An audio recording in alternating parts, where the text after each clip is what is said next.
Welcome into the Money Wisdom Podcast, powered by Johnson Brunetti. I am Jake Dozer, certified financial planner and advisor on the team here in Connecticut. We're glad that you tuned in, whether you're listening, whether you are watching.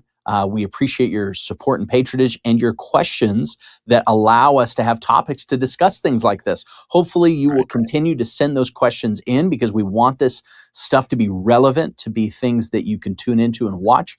I've had clients reach out and thank us for the subjects, talking about, hey, you helped me find missing 401k funds, or you helped me understand this, and I'm so appreciative of it. So if you're watching or listening, be sure to continue to send in those questions. But as I mentioned, my name is Jake Dozer. I am merely one of the two folks that you're seeing or listening to today. Nick, will you introduce yourself to those listening today? I sure will. Thank you as always, my friend. Viewers, listeners, welcome back. I'm Nick Colantuno. I'm a certified financial planner up here in our Boston offices. We're glad you're with us. We've got a very intriguing episode for you today. And as Jake will get into, it is all about AI. Buzzwords, baby. Today's topic is about AI. And, I think that this has been something that has been all over headlines in the news. Is AI coming for my job? Is AI going to have the next, whatever it may be, fill in the blank? How is this stock rally being associated with AI? Are we in an AI bubble? Well, one of the questions we have today that was sent in is, can I trust AI or artificial intelligence for financial advice? And that's a very relevant question. It's near and dear to the hearts of Nick and I, obviously, because it impacts our day-to-day. But it also is important for you when you have the power of a supercomputer and what feels like a thinking individual in your pocket for free. It's pretty tempting to say, hey, why don't I just ask ChatGPT or whatever fill-in-the-blank brand that you like? The basis of this and our answer to this today comes from a recent study. And the study claims, Nick, that 66% of Americans say that they have used AI to seek out financial advice. I have used it. I've looked things up. Typically, it's just trying to recall a random number or something like that, not asking for advice per se. But it's become a powerful tool in every area of our lives. And that's, continuing to roll out as it continues to evolve. But, let's talk about AI. I mean, there's some risks of relying on artificial intelligence for financial advice that we should talk about first. And don't get me wrong, we're certainly not suggesting you should never use AI. We're just suggesting that it should be used in its place. It should be a tool that's added to your tool belt. It certainly is not an exhaustive resource that should replace everything else. But let's talk through some of these risks. Nick, what are some risks that you can think of that come off the cuff that are things that people should be aware of and concerned about? You need to be careful with it, because what it will never do is, replace the specific, and I would really say the customized knowledge that an individual can have when it comes to the specifics of your exact situation. And I think that's where a lot of folks coming in and looking to have a conversation with a financial planner, one, they want that advice that is tailored and specific to them. But they also want advice and guidance from someone who's an expert in this exact phase of life. And I think that's where AI probably misses. Not that it can't generate the answers, but you need to know how to ask it the questions. Right. And I think one of the beauties of coming in and sitting down, talking with a group like ours is we know the questions, right? Mm-hmm. We know the way to ask those questions. And as a result, we know how to formulate the answers that you need, for better or for worse. So I've seen AI really be able to help complement, what we do, the work that I can do for my clients from a financial planning standpoint. But I've also seen it cause a lot of confusion. People will come in and they'll say, oh, I was asking this question in AI and it gave me this information. And, and I'm looking at it and I'm like, that's not right at all. Right. So again, it's always, and I hate to be the, it depends type of response here, but of course it depends. Can it be trusted? Sure, to some extent, but like anything, you need to verify, right? Yeah. Trust, but verify. I mean, in the past 6 months, we've seen time and time and again headlines about the fact that artificial intelligence has made things up. It's done things to attempt to preserve itself when people have attempted in test environments to delete the software.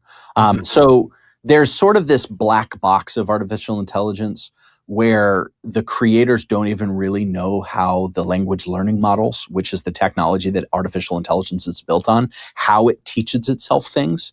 So I see AI as, and I think we would be in agreement here, is artificial intelligence is a great tool to retrieve knowledge, but it is not a great tool to impart wisdom.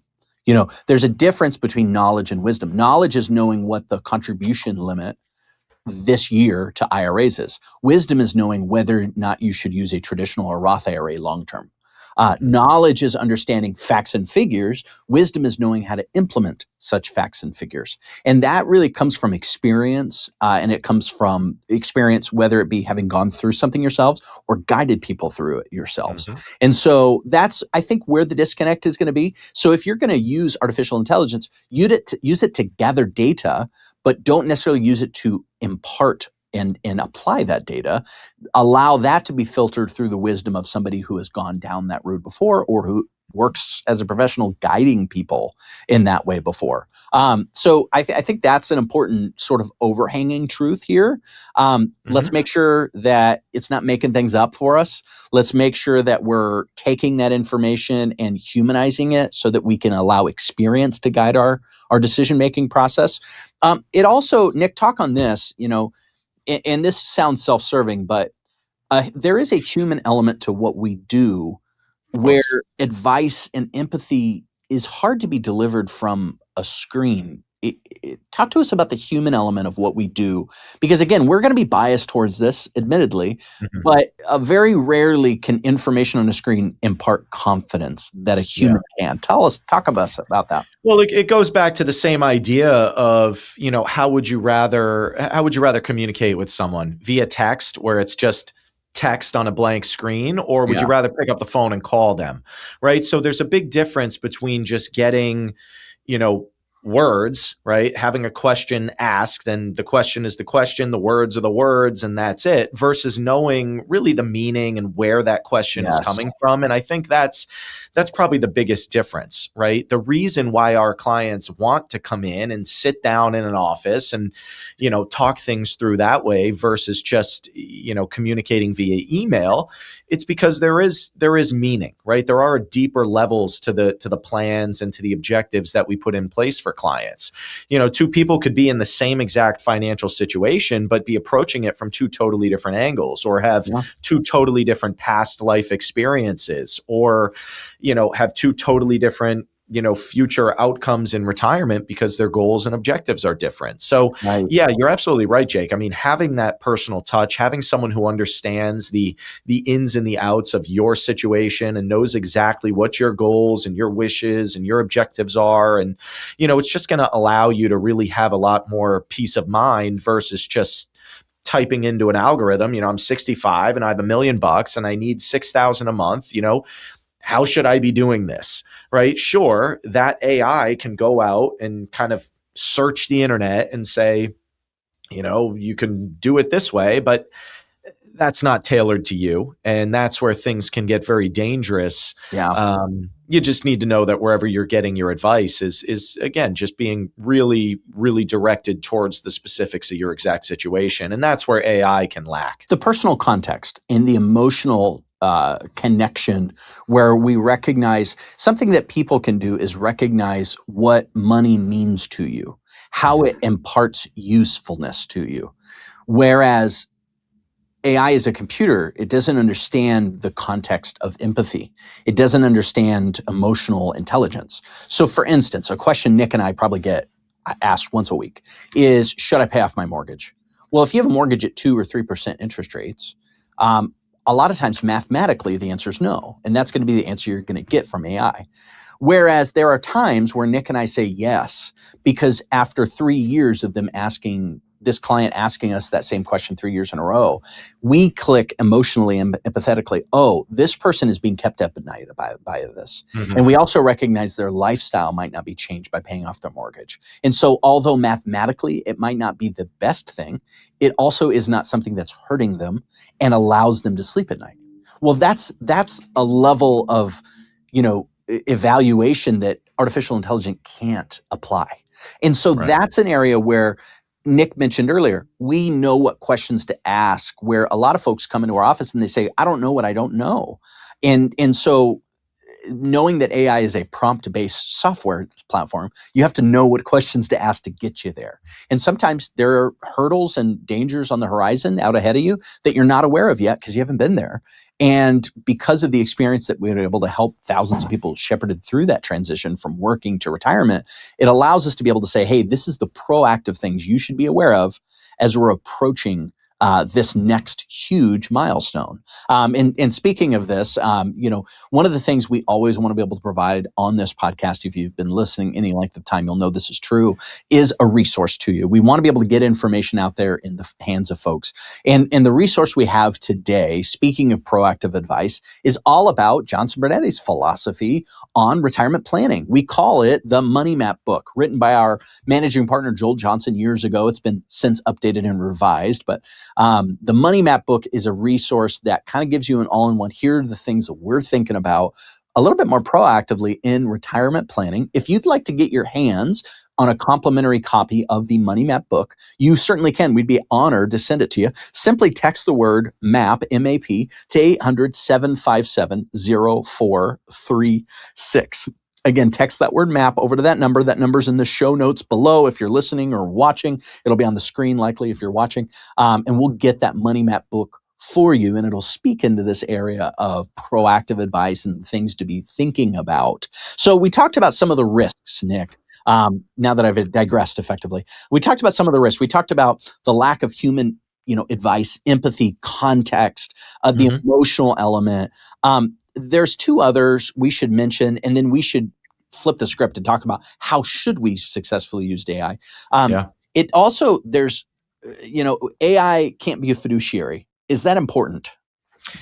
I think that is the most important thing. When it comes down to the ethics or the legality or the, obligation that we have to our clients when it comes to always acting in their best interest, I mean, that's something that can't be said of any sort of a, artificial intelligence.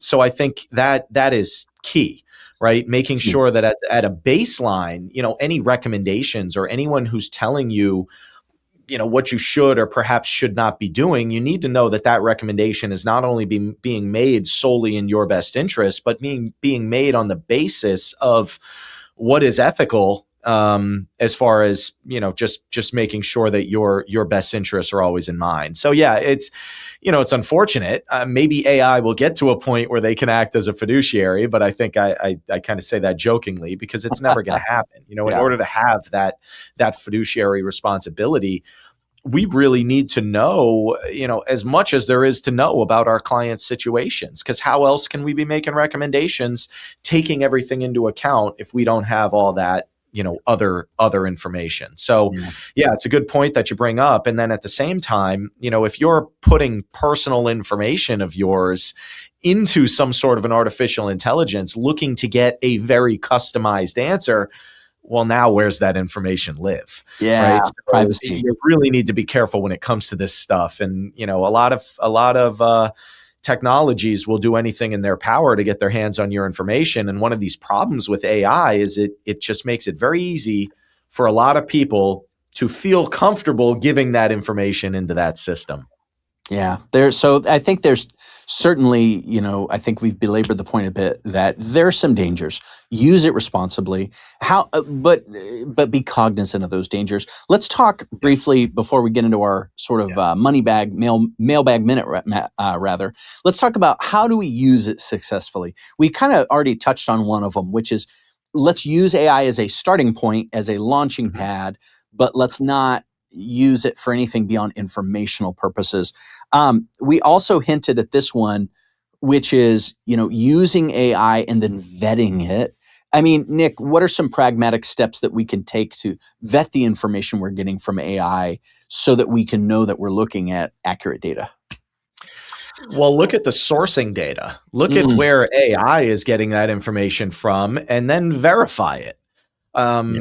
a lot of it's almost mind blowing how I hate to like talk about Reddit and like subreddits that I'm in, but half of the people responding in these chat rooms with very high level answers are not even real people at all, Yeah. right? They're bots or things like that. So if AI is now pulling information from another AI Yeah. that's like generating it, just it can just it creates a pretty scary outlook if you look under the hood at where some of this information's coming from. So Yeah. again, not that it's all bad information. There's a lot of bad information. There's also a lot of good information. So wherever you get the information, just look at where the sourcing is, go Yeah. directly to the source, verify that it's legitimate and reputable, and then run it past a professional that you're working with. So I think like Yeah. you said, Jake, it's a good starting point. It's a good place to take information in and then bring it to someone who's actually going to make you aware of whether or not that information is relevant or, useful to you in your phase of life.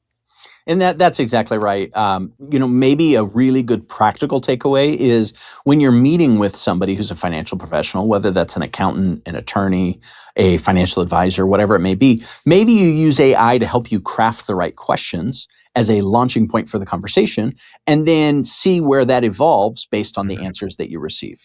How many times I've had somebody sit down with the desk and, their first question is, and I see them look down at the paper, are you a fiduciary? And the next question is, are you a CFP? What is a CFP, by the way? In those moments, I know, this person Googled it or Chat GPT did or, AI did, whatever. And there's nothing wrong with that. Those are good questions. Yes, we're fiduciaries. Yes, I'm a CFP. What does that mean? I'm a certified financial planner. Yeah, and you got to go down the rabbit hole. And so we have 5 to 10 questions we hear all the time. And hopefully the answers to those are astute. But sometimes the answer to the question is less relevant to the way the question's asked or answered, rather. And so that's a really good barometer to see, have I thrown this person a curveball with a high level question, or does this person can rattle the answer off? Well, that might be a good indicator they know what they're talking about, right? So at any rate, that'll evolve down a different rabbit hole. I think this has been a really interesting conversation, and I think in 5 years we probably should make a new copy of this episode, because who knows what AI will look like then. Jake, 5 weeks. Who knows? Yeah, right. At the rate this technology is growing. It's an exciting thing because there are so many applications for it. There's so many uses for it. I'm even in my day-to-day, figuring out how it can complement the work that I'm doing for my clients. And I think the flip side to that is a lot of clients are trying to determine how it can help them just better understand maybe the work that we're doing or the situation that they're in. So it's all a good thing. Everything's heading in the right direction, but it's not to say that there aren't flaws. So be cognizant, folks. Well, I tell you what, let's transition into our final segment, our mailbag minute, where we kind of do a lightning round questions.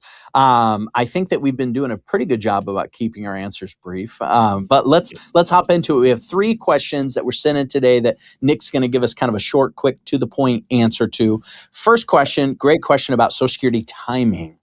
If I do not take Social Security now, does it keep increasing if I choose to take it at, let's say, 68, the listener says? Oh, yeah. Yeah, the longer you wait to take Social Security, the more money you're going to get month in and month out. Now, you obviously have to be aware of whether that makes sense for you to wait. Don't wait to take, your Social Security if it means you have no other income and you're, sitting at home with the lights off clipping coupons because you want to wait until you're 68 to get higher Social Security. So there's a lot of other things that you need to be mindful of, especially when it comes to the Social Security question. But to answer, yeah, if you wait longer, your benefit's going to be higher. Notice that, folks. Short answer is yes. Long answer gives you the experience. Isn't that a perfect illustration of our AI versus human conversation? Question number 2, concerning IRA withdrawals.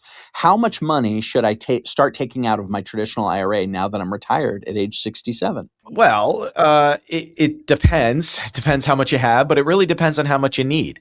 So obviously you don't want to compromise your lifestyle if it's a lifestyle you can afford. So you take as much as you need, right? If you want to replace your paycheck, but also be mindful any money coming out of those traditional IRAs are going to be subject to federal and state income tax. So again, take as much as you need to take to live your life as long as it's within reason and you can afford to do it. So have a conversation with your financial planner. make sure they're fiduciaries. They will give you a very clear answer to that question. Take out the amount you need for your lifestyle if it's a lifestyle that you can afford. Great line. Last question regarding retirement portfolios. What does a retirement prepared portfolio look like as far as the mix of accounts and stocks? I think that's what it comes down to. It comes down to the mix. We're big believers. Our philosophy as a firm is you should always have different buckets doing different things. Those different buckets can live under the umbrella of a retirement account or a tax-deferred retirement account, but you want to make sure that if the market's going up, you've got money that's going up. And yes, if the market's going down, while that money will be going down, you need to make sure that you've got other money that isn't. So you always want growth-oriented money. You can complement that growth-oriented money, and you can, moreover, be comfortable with the risk that lives there so long as you have safety and security in the background. So have money for growth, have money that's generating income, and then have money that's completely safe and secure. Different buckets doing different things will give you peace of mind, whether the market's going up, whether the market's going down. And again, in retirement, you need to generate income. What else can I say?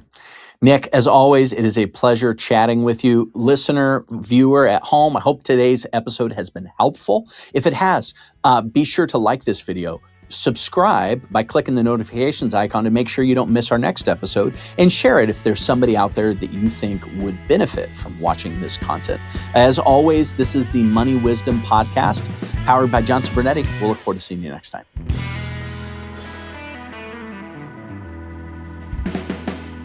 Johnson Brunetti is a marketing name for the businesses of JB Capital and JN Financial. Investment advisory services offered through JB Capital LLC. Insurance products offered through JN Financial LLC.